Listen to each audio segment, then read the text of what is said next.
బెదిరిస్తాడు, retired ఉద్యోగులు benefits అడిగితే బెదిరిస్తాడు. ఇవాళ నేను అడుగుతా ఉన్నా, నువ్వు నడుపుతున్నది సర్కారా లేక నువ్వు నడుపుతున్నది రౌడీ దర్బారా? ఇంతమందిని బెదిరించి ఏం సాధిస్తావు రేవంత్ రెడ్డి అని నేను అడుగుతా ఉన్నా. అట్లాగే నేను ఒక్క మాట మిమ్మల్ని కూడా ఆలోచించమని అడుగుతున్నా. నీతి వాక్యాలు చెప్తున్నాడు రేవంత్ రెడ్డి. నిన్న మొన్న చూసిన నేను ఉద్యోగాల పత్రాలు ఇచ్చే కేసీఆర్ గారి టైంలో పరీక్షలు పెడితే ఈయన పత్రాలు ఇచ్చుకుంటూ పోయి అక్కడ మాట్లాడుతున్నాడు. ఉద్యోగులు మీరు మంచిగా చూసుకోవాలి, తల్లిదండ్రిని చూసుకోకపోతే మీ జీతంలోకి వెళ్ళి 15% కటింగ్ పెడతా అని డైలాగులు కొడుతున్నాడు రేవంత్ రెడ్డి గారు. నేను రేవంత్ రెడ్డి గారిని అడుగుతున్నా, అయ్యా మరి రిటైర్డ్ ఉద్యోగులు వాళ్ళు కూడా నీకు తల్లిదండ్రులు లాంటి వాళ్ళే కదా, వాళ్ళు నీ ప్రభుత్వానికి పనిచేసిన వాళ్ళే కదా, మరి వాళ్ళకి ఇవ్వాల నువ్వేదైతే బెనిఫిట్స్ ఇవ్వకుండా ఆగం చేస్తున్నారో మరి నీ జీతంలోకి వెళ్ళి కూడా కోత పెట్టాలనా లేదా చెప్పాలని చెప్పి నేను కోరుతా ఉన్నా. రిటైర్డ్ ఉద్యోగులకు రూపాయి ఇయ్యనోడు, రిటైర్డ్ ఉద్యోగులను పెద్ద మనుషులను పెన్షనర్లను సతాయించేటోడు జుబ్లీహిల్స్ అభివృద్ధి చేస్తాడంటే నమ్ముదామా ఆలోచించమని చెప్పి నేను కోరుతా ఉన్నా. నిన్న మొన్న తిరుగుతున్నాడు జుబ్లీహిల్స్ లో, ఇన్ని రోజులేదో ఉద్ధరించినట్టు ఇప్పుడు ఉద్ధర మాటలు చెప్తున్నాడు రేవంత్ రెడ్డి. ఒక్క ఛాన్స్ ఇవ్వండి, ఒక్క ఛాన్స్ ఇవ్వండి అని బతిమలాడుతున్నాడు.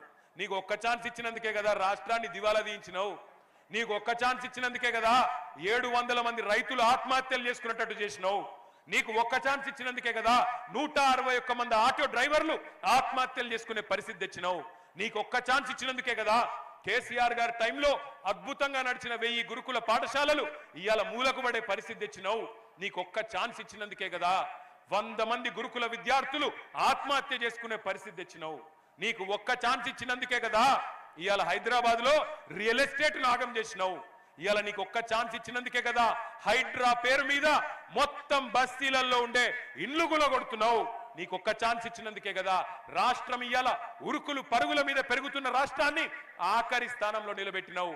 గుర్తు తెచ్చుకోమని నేను కోరుతా ఉన్నా.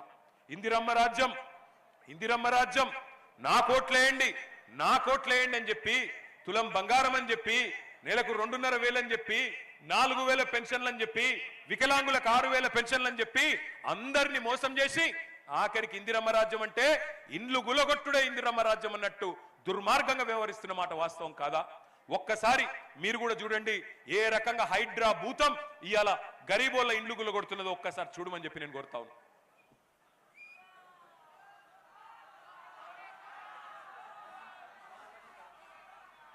ఒక్కసారి హైడ్రా వీడియో ప్లే చేయండి.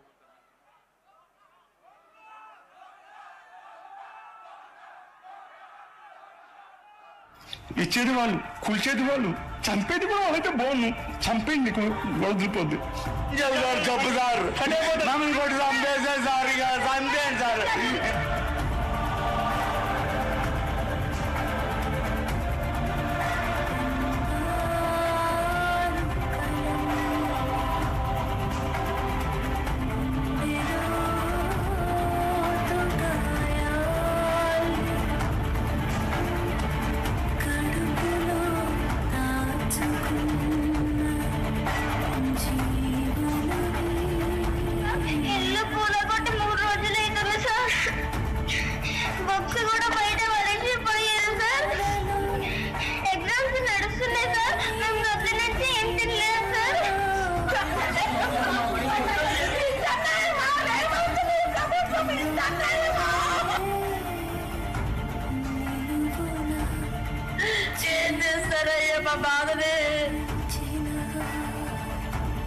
ఉన్నాయి 30 సంవత్సరాల బట్టి నుంచి ఇక్కడ ఉంటున్నాం కదండి, మేము ఎక్కడ వెళ్ళిపోవాలి, ఎక్కడ ఉండాలి చెప్పండి? చిన్న చిన్న పిల్లలు పెట్టుకుని ఉంటున్నాం సార్, బెదిరిస్తున్నారు సార్, మేము ఎక్కడికైనా వెళ్ళిపోవాలి.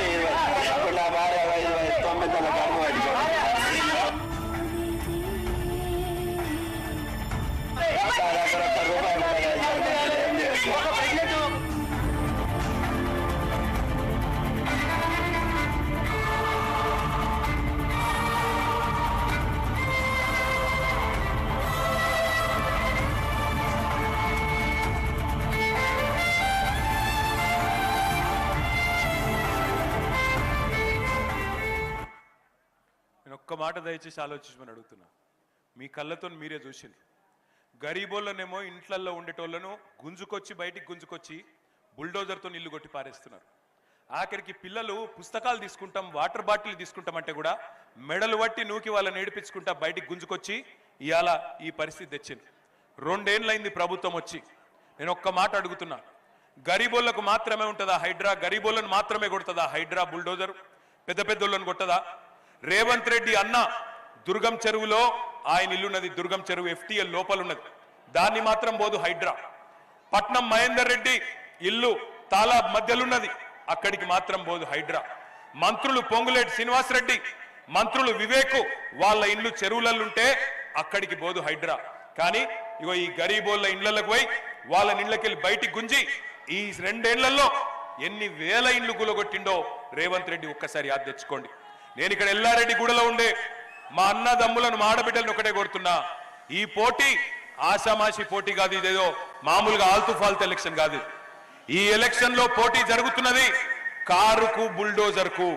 రేపు మీ ఇంటికి కూడా బుల్డోజర్ రావద్దంటే మాగంటి సునీతమ్మ గెలవాలి, కేసీఆర్ గెలవాలి, BRS గెలవాలి.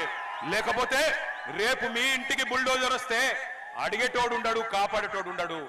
రేపు మీ ఇంటికి బుల్డోజర్ వస్తే అడ్డుకునే దమ్మున్న నాయకులు ఉండాలి అంటే ఎల్లుండి 11 తారీఖు నాడు కారు గుర్తు మీద ఓటేయాలి. కేవలం బుల్డోజర్ కడ్డం వచ్చేది కారు మాత్రమే తప్ప ఇంకో పార్టీతోనో ఇంకో నాయకుడితోనో